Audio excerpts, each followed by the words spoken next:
Mundo Católico presenta El Pulso del Papa.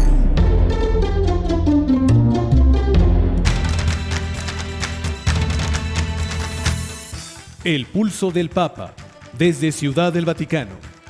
Servicios informativos de Ver y Creer.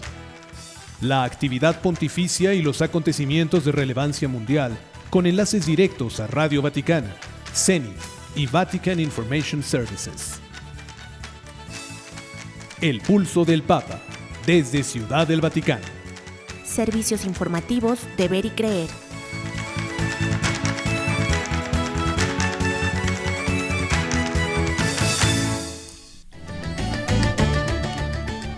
El presidente de la Academia Pontificia para la Vida afirma: el Papa nos ha enseñado que la vida también está marcada por la fragilidad. Francisco llama a entregar a Dios la carga de nuestro pasado, como hizo la samaritana. El rey Carlos de Inglaterra pospone su visita al Vaticano para darle al Papa Francisco más tiempo de recuperación. El aborto ha causado más muertes que la guerra, denuncia obispo de España. Los cristianos deben ser un puente de paz ante la violencia en Siria, afirman franciscanos. Hoy le diremos cómo la Iglesia Católica busca colaborar en las primeras elecciones al Poder Judicial en México. Encuentro con la misericordia. 2 catedrales mexicanas preparan maratones de confesiones esta Cuaresma. La Conferencia del Episcopado Mexicano llama a la acción tras el asesinato de 8 jóvenes. Diócesis de Saltillo alerta sobre estafa usando nombres de sacerdotes y obispo. Comisión de los Estados Unidos pide a Donald Trump tomar medidas contra los gobiernos que violan la libertad religiosa. Estas y otras noticias enseguida en los servicios informativos de Ver y Creer. Queridos amigos radioescuchas, les saludamos con afecto. Como cada semana, tenemos el gusto de acompañarle en las voces de la información. Marisa O'Farrill y Roberto O'Farrill, junto con Ana Guadalupe Silvestre en la redacción y Miguel Ángel Mejía en la operación técnica. Hola Marisa. Hola Roberto. Pues empecemos a conocer el resumen informativo de la semana del Vaticano y Europa. Sea usted bienvenido a las noticias.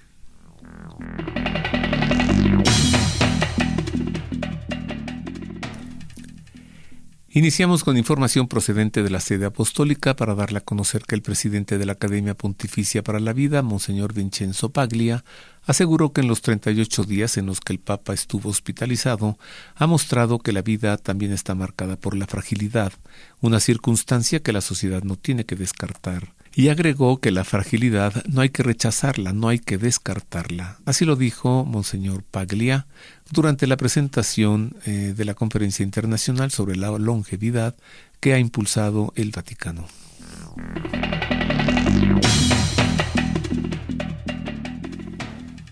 El Papa Francisco invitó a seguir el ejemplo de la mujer samaritana y entregar a Dios la carga de nuestro pasado, pues según explicó, solo las personas reconciliadas pueden llevar el Evangelio.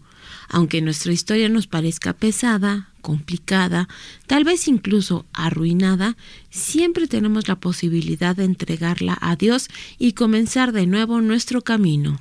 Dios es misericordia y siempre nos espera, enfatizó el pontífice al referirse al episodio del Evangelio que narra el encuentro entre Jesús y la samaritana. El Papa Francisco hizo estas consideraciones en el texto que preparó para la audiencia general del miércoles.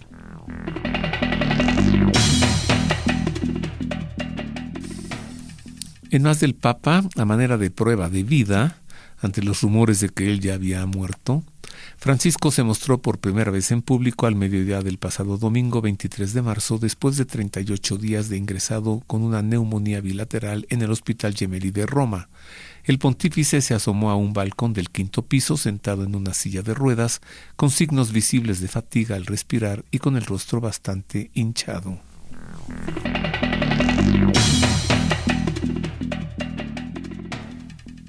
El Santo Padre aseguró que durante el largo tiempo de convalecencia que ha pasado hospitalizado, casi 40 días desde que fue internado en el Policlínico Gemelli el pasado 14 de febrero, ha podido experimentar la paciencia del Señor.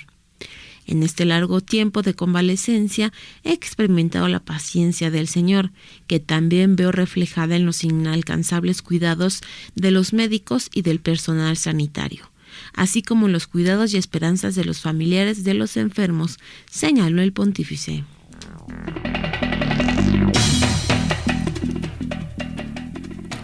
En otras noticias le informamos que el rey Carlos y la reina Camila de Inglaterra pospusieron su visita al Vaticano por consejo de los médicos del Papa Francisco, quienes afirmaron que necesita más tiempo de descanso después de su reciente enfermedad. La pareja real británica tenía previsto visitar el Vaticano a principios de abril para celebrar el jubileo de 2025, pero anunció el martes 25 de marzo pasado el aplazamiento de su visita debido a la salud del Papa. Este aplazamiento fue mutuo, según un comunicado del Palacio de Buckingham.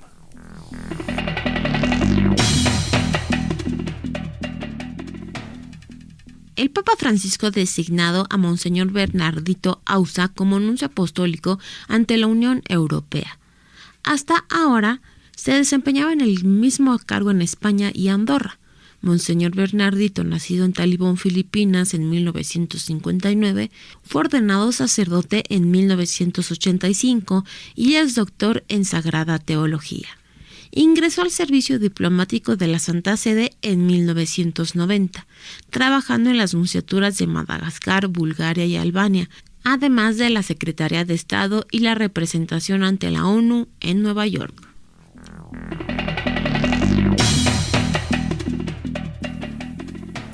En noticias procedentes de España le informo que el obispo de Córdoba, Monseñor Demetrio Fernández, advirtió de cara a la Jornada por la Vida del 8 de abril que en el mundo entero hay más muertos por aborto que por la guerra, lo que nos resulta horrible.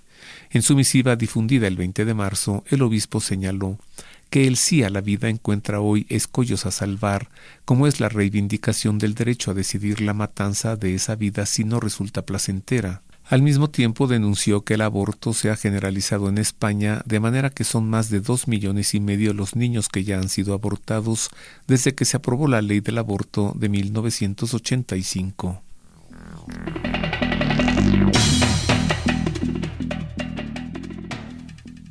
Miles de personas se concentraron el pasado domingo en Madrid en la marcha anual con motivo del Día del Niño por Nacer, que se celebra cada 25 de marzo, coincidiendo con la solemnidad de la Anunciación y la Encarnación del Señor. Tras completar el recorrido previsto a pie, sin incidentes, el acto central presentado por Paloma Safrilla, joven provida, y Guillermo Esteban, músico, se inició con la lectura de un manifiesto.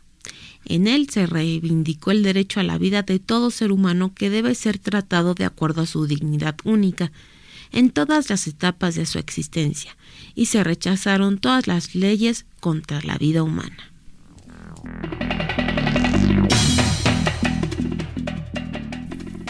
En noticias de Siria le informamos ahora que tras la caída del régimen de Bashar al-Assad, el país atraviesa por un periodo de profunda incertidumbre. En medio de este panorama, los cristianos refuerzan su misión como pacificadores. Esto lo aseguran 2 franciscanos que sirven en Siria. Fray Bajat Karakaj, párroco italiano de Alepo, explicó a la Custodia de Tierra Santa que la caída del gobierno sirio en diciembre de 2024 no significa automáticamente una buena situación. Estamos atravesando una fase muy difícil. Las antiguas certezas ya no existen y no sabemos cómo será el futuro, agregó Fray Karakaj.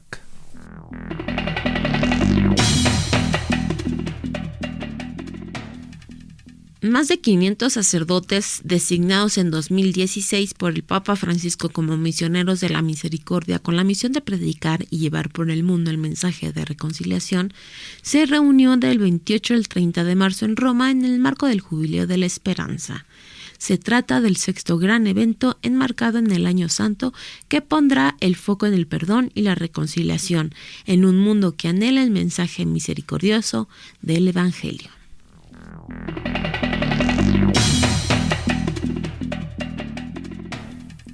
En más noticias de España, le informa ahora que el padre Salvador Gil, párroco de la iglesia de Nuestra Señora de la Amargura en la diócesis de Málaga, España, permanece ingresado en el hospital bajo observación después de que fue agredido junto con otro sacerdote, el padre Criado, en la madrugada del lunes por un individuo que los atacó gritando «Estoy harto de los masones». Ambos sacerdotes habían compartido la tarde previa debido a que el padre Criado había impartido una charla cuaresmal en la parroquia del padre Gil.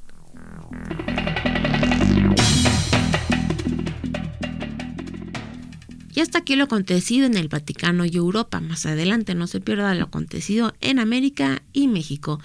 Y en otro tema, ahora que estamos en Cuaresma, a continuación le vamos a presentar las prácticas cuaresmales. El tiempo litúrgico de la Cuaresma es un tiempo que se presenta oportuno para vivir la práctica de la penitencia, por lo que verdaderamente debiera ser, para todos los creyentes en Cristo, un tiempo de auténtica conversión y de intenso conocimiento del misterio cristiano.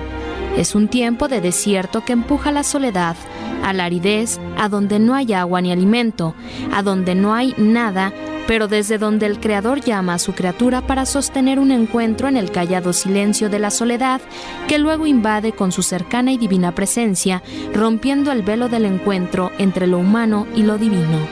La actitud penitencial del creyente se expresa mediante la práctica del ayuno y la abstinencia, la oración y la limosna. El ayuno y la abstinencia expresan la conversión con relación a uno mismo, modera las pasiones, disipa las tentaciones, fortalece la voluntad, permite adquirir el dominio sobre nuestros instintos y conquista la libertad de corazón. La oración expresa la conversión con relación a Dios. El ser humano es la única criatura que tiene capacidad de Dios, y es con la oración como logra entrar en contacto con Él, con palabras pero también con la escucha, porque Dios habla calladamente al corazón. Luego de callar se le puede escuchar y conocer cuanto tiene que decir para dar a conocer. La limosna expresa la conversión con relación a los demás. La comunión de bienes, el acto de compartir, permite salir de uno mismo para encontrarse con los demás y entrar a su mundo, conocer sus sueños, sus afanes, sus ideales, sus carencias. El desapego de lo propio permite compartir y ser solidario, porque solidaridad, más que preocuparse del otro, es hacerse responsable de él. Al recordar que Jesucristo pasó 40 días en el desierto, los creyentes tratamos de imitarlo para ser como Él. Se trata de presentarnos al Señor durante esta Cuaresma con un esfuerzo por quitar nuestros defectos, ser mejores personas y estar más cerca de Él. Estas son las prácticas cuaresmales. Lo que todo buen cristiano debe hacer. Sí. Las prácticas cuaresmales, el ayuno, pues, o la penitencia para relacionarnos con nosotros mismos, como ya se dijo, ¿no? La oración para relacionarnos con Dios y la limosna para mejorar nuestra relación con el prójimo. Hacemos una pausa, queridos amigos. Al volver, ¿sabe usted de qué trató el Concilio de Trento? ¿Y sabe usted qué vigencia tiene el Concilio de Trento hasta nuestros días? ¿Y sabe usted que del Concilio de Trento emana la misa tridentina, es decir, la misa de Trento? Bueno, de todo esto conversaré con Fernando Villalón al volver en la entrevista. Regresamos con esto tras esta pausa. Queremos conocer su opinión. Contáctenos en nuestro correo electrónico elpulsodelpapa@vericreer.com.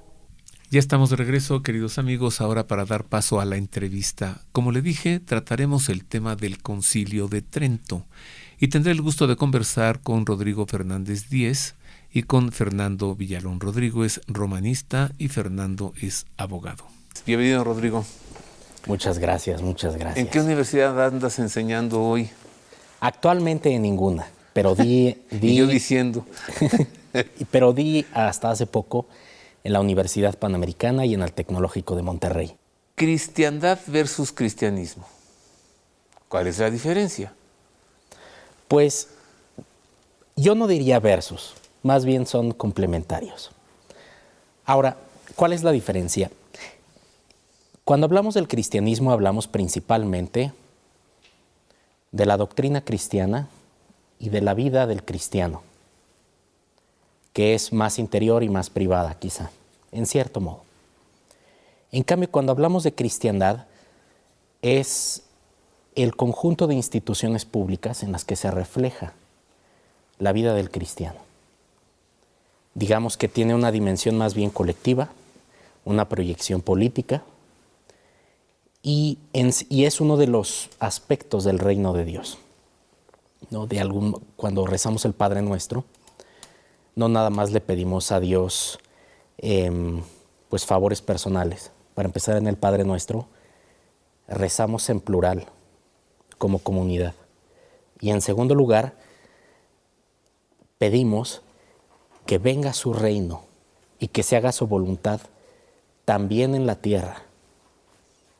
Es un aspecto, es una dimensión del reino de Dios del cual no se habla mucho hoy, pero que es una parte importantísima de la vida de los cristianos durante prácticamente toda la historia de la Iglesia. Y si me permite ponerle un ejemplo que lo aclara muchísimo. Hoy en día en China hay cristianos, clandestinos y no tan clandestinos. Hay cristianismo en consecuencia. Pero el régimen chino, la República Popular China, no es un régimen cristiano. No se proyectan en él los principios del Evangelio. Entonces, puede haber cristianismo y no haber cristiandad. Y eso que decimos de China en realidad se puede decir de todas las repúblicas modernas, no nada más de las comunistas. Los reyes de las potencias europeas cristianas eran hombres queridos por Dios, ungidos por Dios, y gobernaban con el poder de Dios en la tierra. ¿Eso es cristiandad? Pues quizá habría que matizar algunos puntos, pero desde el elemento de la unción es muy patente, por supuesto. El concepto de cristiandad se perfila poco a poco. Hay elementos en el Evangelio que indican que nuestro Señor no quería que su mensaje se mantuviera como una vivencia puramente privada. Él, pues las palabras que lo enemistan con las autoridades romanas son en las que distingue entre lo que se le debe al César y lo que se le debe a Dios. Porque lo que está distinguiendo ahí, lo que está diciendo es que el César no es Dios. Y eso era muy importante porque los paganos sí divinizaban a sus gobernantes, y no solamente los romanos, sobre todo en el Oriente. Los faraones egipcios, los emperadores persas, los emperadores en China, todos eran dioses en la tierra para sus súbditos. Y lo que dice nuestro Señor es que eso no es verdad. Y eso es lo que enemista a nuestro Señor. Y vean ustedes cómo no es una aseveración moral puramente, no es una aseveración relativa a la vida privada. Nuestro Señor se metió en la política de su tiempo. Les hubiera gustado al imperio que dijera, denle al César lo que es de Dios. Es lo que ellos querían. Sí, claro. Pero dijo, denle al César lo del César y a Dios, separando totalmente ambas personas. Negando la divinidad divina y del una César. humana. Claro. Claro, y no es un tema que se detenga ahí. Más adelante, cuando es procesado, hay una pregunta, hay una respuesta que dan los fariseos a una pregunta que les hace Pilatos. Él les pregunta, ¿no es este su rey? ¿No es este el hijo de David, el heredero del trono de Israel? Que por cierto sí era. Y ellos responden, no tenemos más rey que al César. O sea, ahí dicen dónde está su lealtad. Dicen, non habemus regem, nisi Césarem. No tenemos rey, solo al César. Entonces, pues es un elemento muy interesante. Y en la vida de nuestro Señor, esta vinculación entre su persona y el heredero al trono de Israel, el rey legítimo de Israel, está presente, no de manera demasiado evidente, pero está ahí. Por ejemplo, hay 2 genealogías de Cristo en los evangelios y las 2 lo acaban vinculando a Salomón y en consecuencia a la casa de David. En ocasiones hay quienes hablan con él y cuando lo quieren ningunear dicen, este es el hijo de José. Otros dicen, este es el carpintero. Otros dicen, en cambio, le dicen el hijo de David. Están reconociendo esa legitimidad. Está profetizado que el Mesías sería descendiente de David. Claro. Él mismo lo explica. ¿Cómo dicen los escribas que el Mesías será hijo de David cuando le dijo, dile a mi Señor, ¿no? Entonces, él les explica, el Mesías no es que sea hijo de David directo, sino descendiente. Sí. Pero ellos esperan entonces que él ocupe un trono en Jerusalén y reine en este mundo como un rey mundano, y él lo rechaza. Sin embargo, en la cristiandad, ¿se hizo eso? Pues no hay una mundanidad en ese sentido. Cuando él señala que su reino no es de este mundo, hay que ver lo que significa mundus en latín. El mundus está relacionado con el inframundo y es una fuente del pecado.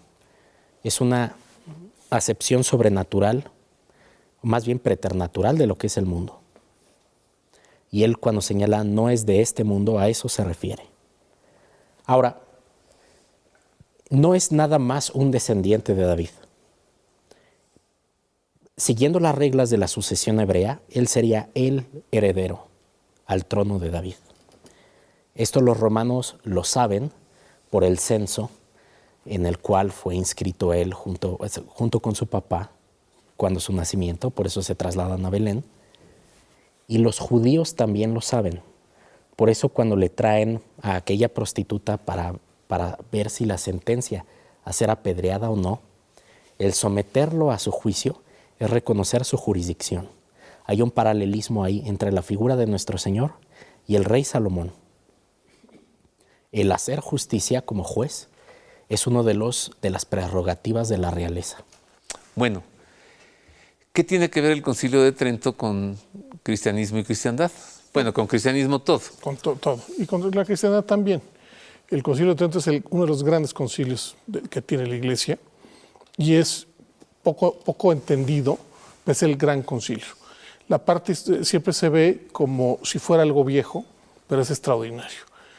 Y tiene como antecedentes, pues, no solamente las herejías de Lutero, sino varias herejías que se tenían. Los alemanes habían quedado un poco sentidos en Constanza, ¿no? No es que muchas de las cosas que se van a decir en Trento ya se habían dicho, pero la ventaja de Trento es la sistematización. Con las herejías de Lutero, Carlos V, el emperador, sí, que trata un problema político, pero también un problema teológico, pide a los papas hacer un concilio. La Iglesia ya estaba reformada en muchos de los aspectos en España, con el cardenal Cisneros, y se habían hecho traducciones de la Biblia desde el siglo II hasta 1500 y pico. Entonces se nos plantea una serie de cosas que la gente cree sobre el Concilio de Trento que son falsas, ¿no? Y es el gran concilio, pero no se puede, los primeros años el Papa León X lo que hace es atajar el problema con una bula, ¿no? Y él dice, esta bula, de las 95 tesis, 45 son falsas y las otras son medios verdades. Él lo pone desde el punto de vista correcto teológico. Muy amigo nuestro, León X, hijo de Lorenzo el Magnífico. Nada más. De Medici.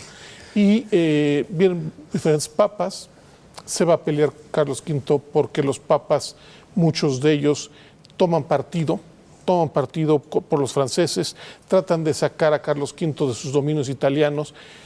Y la Escuela de Salamanca, con grandes hombres como Merchón Cano, le van a decir, si el Papa entra a la guerra, ya no está siendo Papa, está siendo príncipe, por lo tanto lo puedes atacar. Porque ya no es una labor de Papa tener ejércitos, no es una labor de Papa estar haciendo la política, ¿sí? Sí, tú con tu liturgia, la Santa Misa, los sacramentos, las cosas espirituales y religiosas, pero si te metes a asuntos territoriales y políticos, te vas a encontrar con el mismo tema y con nosotros que nos ocupamos de eso, ¿no? Así es, y por eso Clemente VII es atacado por Carlos V en el saco de Roma, ¿no? Y tiene que después, a pesar de que se había aliado con Francisco I, enemigo de Carlos V, ¿sí? Tiene que coronarlo. Pero el concilio... Clemente VII, sí, también muy amigo nuestro, porque es hijo de Giuliano de Medici, ahijado por Lorenzo. Así es. Entonces, el concilio no se va a poder convocar sino hasta 1543, ¿sí?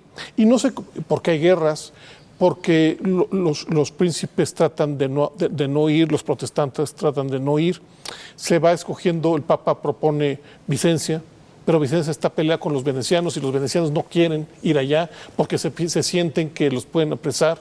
Porque recuerda que también muchos de estos eran hijos de, los obispos eran hijos de príncipes. Y bueno. Y tienen dinero los venecianos, y mucho. Francia propone Cambrai, ¿no? Entonces Francia quiere un papel prioritario. El príncipe Francisco I les prohíbe ir a sus obispos al concilio. Entonces es una serie de problemas políticos, guerras y dificultades. Es el hermano de Carlos V, el emperador, ¿no? ¿Cómo se llama? Que va a ser emperador del Sacro Imperio Romano, Fernando, quien propone, los protestantes no van a ir a Italia, no van a ir a Francia, porque tienen el problema de que creen que los van a apresar. Y entonces tienen la promesa del emperador, de Carlos V, y Trento en ese momento era parte de Austria, parte de lo que era el Sacro Imperio Romano Germánico. O sea, ¿se vio como un concilio ecuménico? Evidentemente, es un concilio ecuménico de todos los obispos de todas partes. Y entonces se convoca y se va a ir a Trento, porque le importaba mucho al emperador que fueran estas personas que querían la reforma, que ya se había visto que no querían la reforma. De hecho, van a ir muy pocos y realmente no van con el hecho de reformar, sino van a tratar de pelear. Van a ir muy pocos. ¿Quién era el Papa de Trento? Bueno, es Pablo III, Julio III y Pío IV, y San Pío V le va a tocar llevar a cabo ya las reformas en su momento. Pero son 3 papas, pero son más de 3 papas. O sea, entre papa y papa hay papas que no siguen el concilio. Son 25 reuniones diferentes y se van a ver 3 generaciones de teólogos. Y esa idea que tenemos de que la Iglesia estaba profundamente corrompida, que es la leyenda que hemos tenido contra los papas, ¿no?, del Renacimiento. Cuando se les acusa, por ejemplo, a León X le encanta el teatro y come muy bien, pues es el hijo de un príncipe y es un príncipe del Renacimiento. Además, ¿no? Come con su dinero, sí, la fortuna de su familia, la banca Medici, y le gusta el teatro porque es un hombre moderno. Así es, pero si los ven ortodoxamente, a pesar de que algunos pueden tener malas conductas, no rompen la ortodoxia de la Iglesia. Por eso no se les puede platicar. Pero regresando a este punto...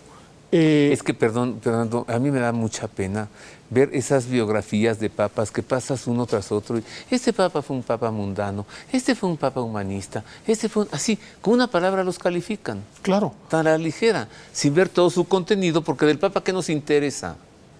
La doctrina. La doctrina. Y de allí... Y la dirección. Ajá.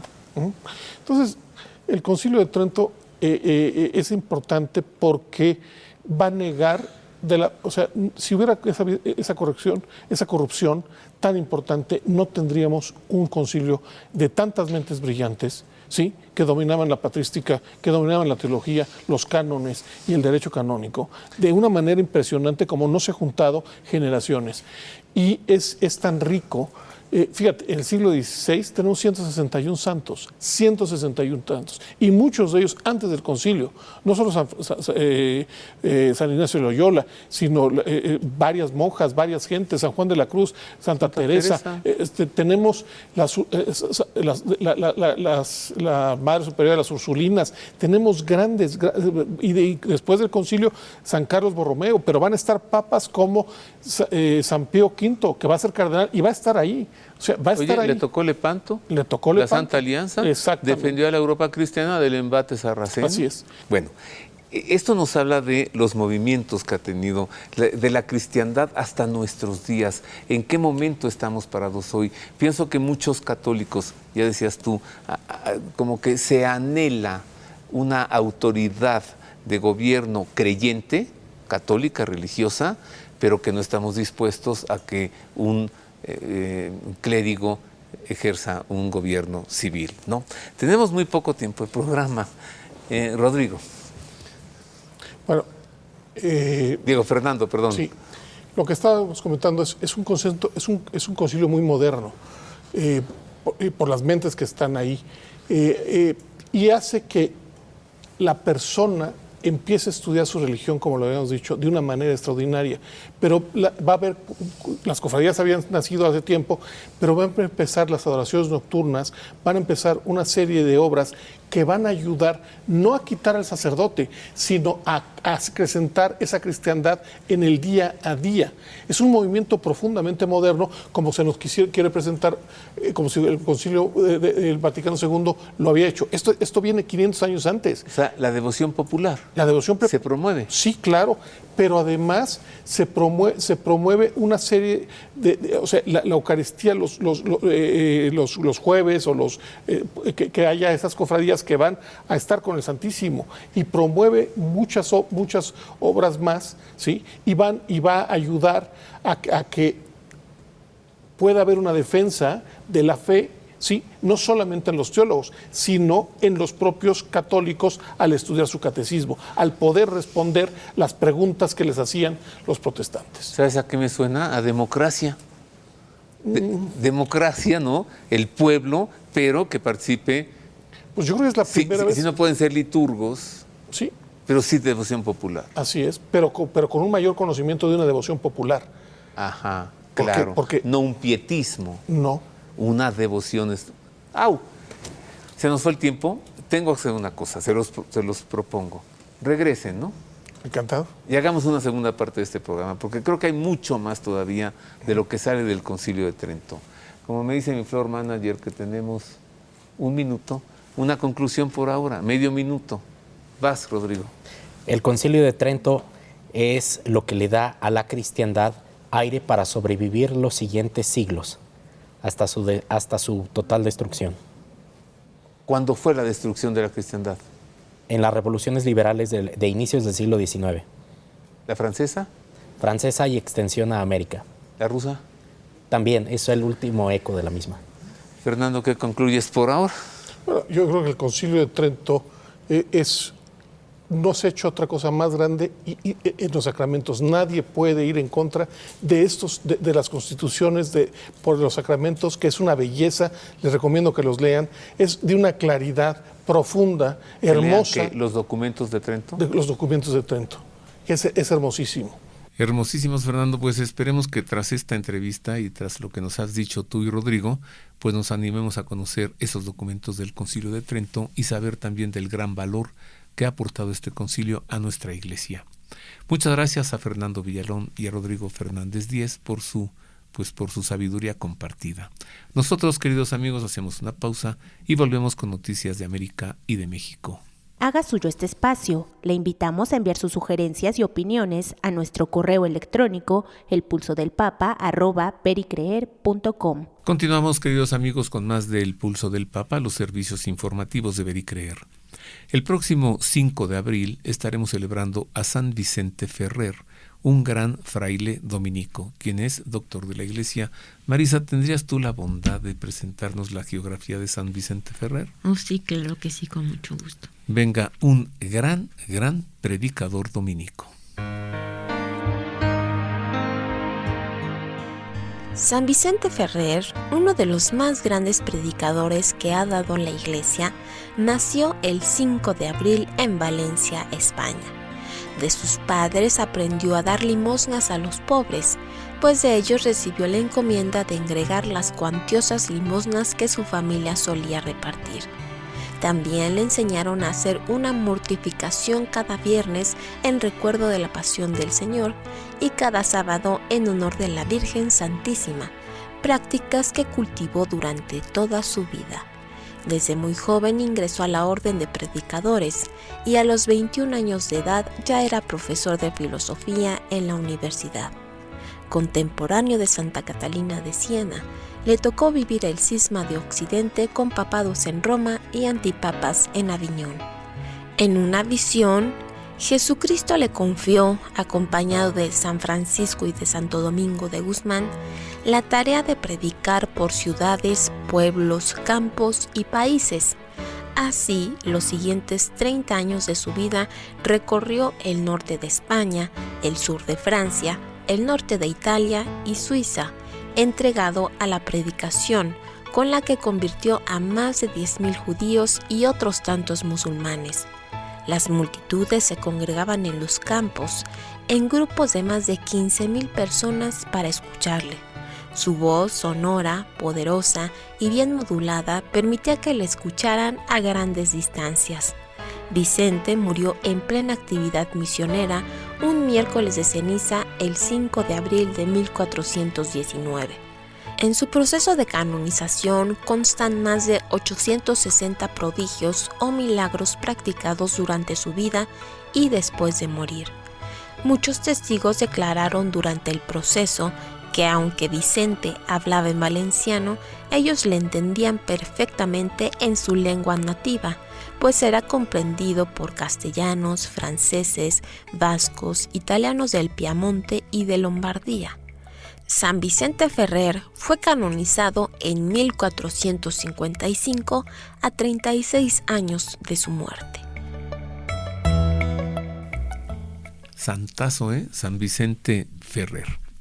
Vamos ahora a más noticias. Revisemos los sucesos, lo que ha ocurrido en el continente americano y también en México. Nuevamente sea usted bienvenido a la información.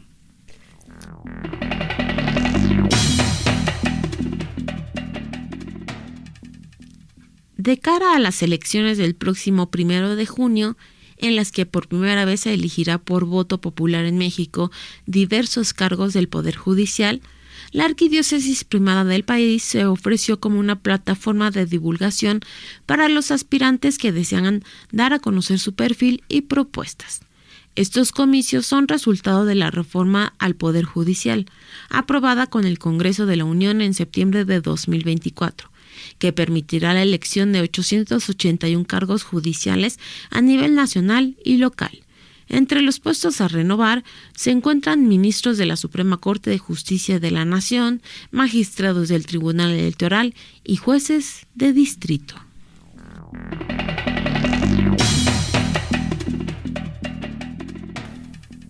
En más noticias de México le informo que 2 catedrales mexicanas organizan durante los días de Cuaresma un maratón de confesiones. Se trata de la Catedral Metropolitana de la Arquidiócesis de México y de la Catedral de Puebla, 2 históricas iglesias católicas en el centro del país.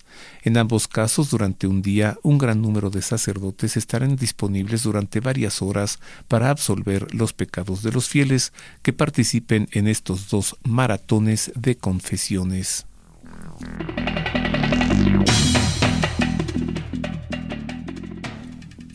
Tras el asesinato de 8 jóvenes en Guanajuato, los obispos de México llamaron a manifestarse contra la violencia y a favor de la paz, exigiendo justicia por todos los adolescentes y jóvenes que sufren la inseguridad en el país.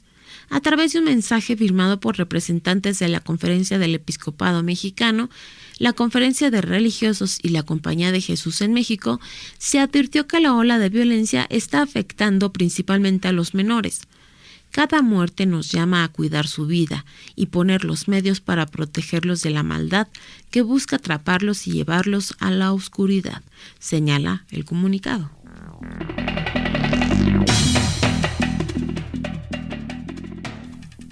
En más de México, la diócesis de Saltillo, en Coahuila, alertó a los fieles católicos sobre el hackeo de las cuentas de mensajería instantánea WhatsApp de varios sacerdotes y del obispo emérito, Monseñor José Raúl Vera López, que fueron utilizadas para pedir dinero a nombre de la Iglesia y estafar a las personas.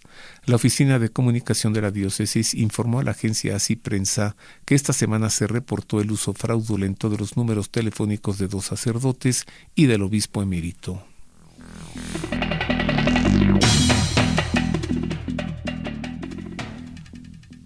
Antes del 5º aniversario de su programa de apoyo a madres en situación de necesidad en Estados Unidos, la Conferencia de Obispos Católicos de ese país ha hecho un llamado a las parroquias de todo el país para intensificar los esfuerzos y poner en práctica el Evangelio de la vida, brindando apertura y ayuda a mujeres y niños vulnerables. Se alienta a las parroquias a tomar medidas como la creación de nuevos ministerios y el acercamiento a las madres necesitadas en su comunidad.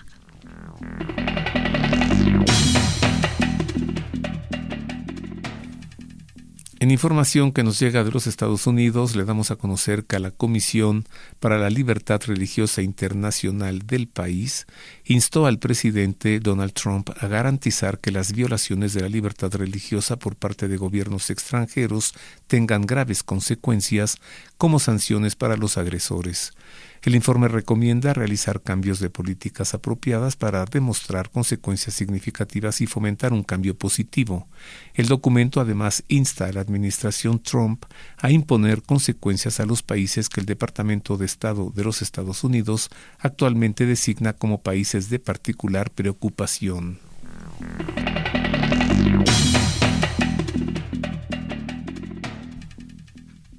Del 5 al 19 de mayo, Colombia será sede del Congreso Internacional de Turismo Religioso con el lema Turismo y Desarrollo, Evangelización y Paz en los Territorios. Se trata de un evento itinerante que recorrerá 10 ciudades, comenzando por Bogotá el 5 y 6 de mayo y culminando en Santa Marta el 18 y 19 del mismo mes.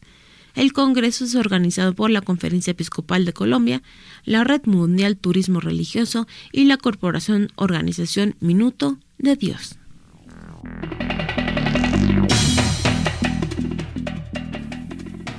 En más de los Estados Unidos, le informo ahora que el arzobispo de Kansas City, Monseñor Joseph Naumann, resolvió la demanda contra un grupo satanista que afirmó bajo juramento que las hostias y el vino que planean profanar en un ritual no son de origen católico.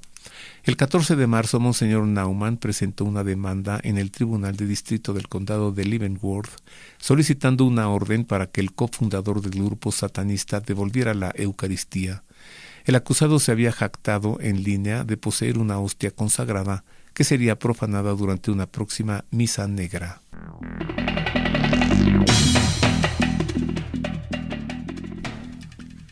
El cardenal Fernando Chomali lamentó la inédita decisión de 3 grandes cadenas comerciales de Chile de abrir en Viernes Santo, dificultando que sus trabajadores participen en las celebraciones religiosas.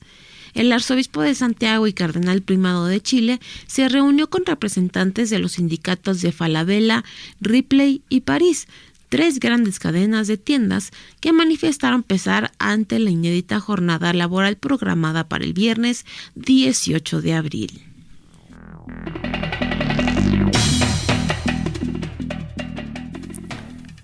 En más de Estados Unidos, y en una muy buena noticia, le informo que en medio de su crisis financiera en curso, Planned Parenthood de New York está vendiendo la propiedad de su única instalación en Manhattan, un lugar ante el cual católicos pro vida de Nueva York han rezado durante años. Planned Parenthood anunció la venta del edificio en un comunicado explicando que la organización estaba luchando por superar obstáculos sociales y políticos, así como desafíos estructurales dentro del sistema de salud del país, pues que cierren su edificio, que se larguen y que dejen de matar bebés.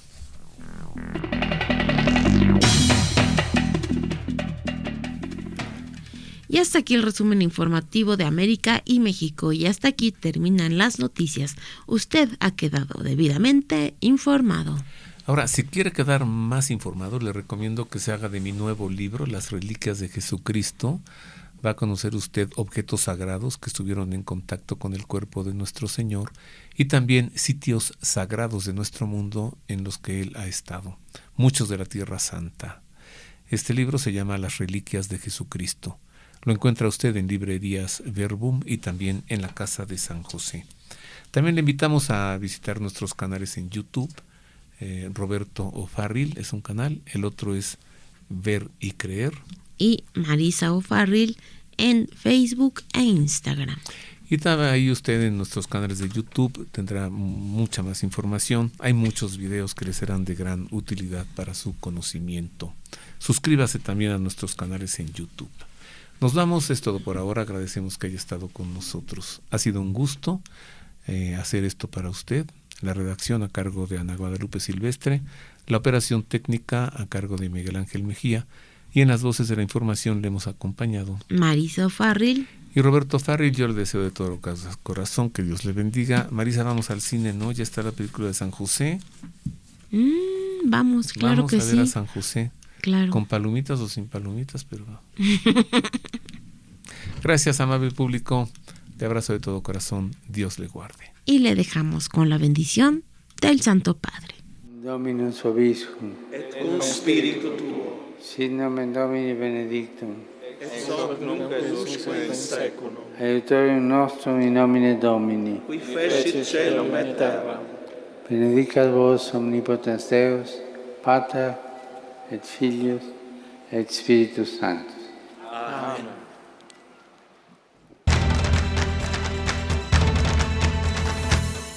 El pulso del Papa, desde Ciudad del Vaticano. Servicios informativos de Ver y Creer. La actividad pontificia y los acontecimientos de relevancia mundial, con enlaces directos a Radio Vaticana, CENIF y Vatican Information Services. El pulso del Papa, desde Ciudad del Vaticano. Servicios informativos de Ver y Creer.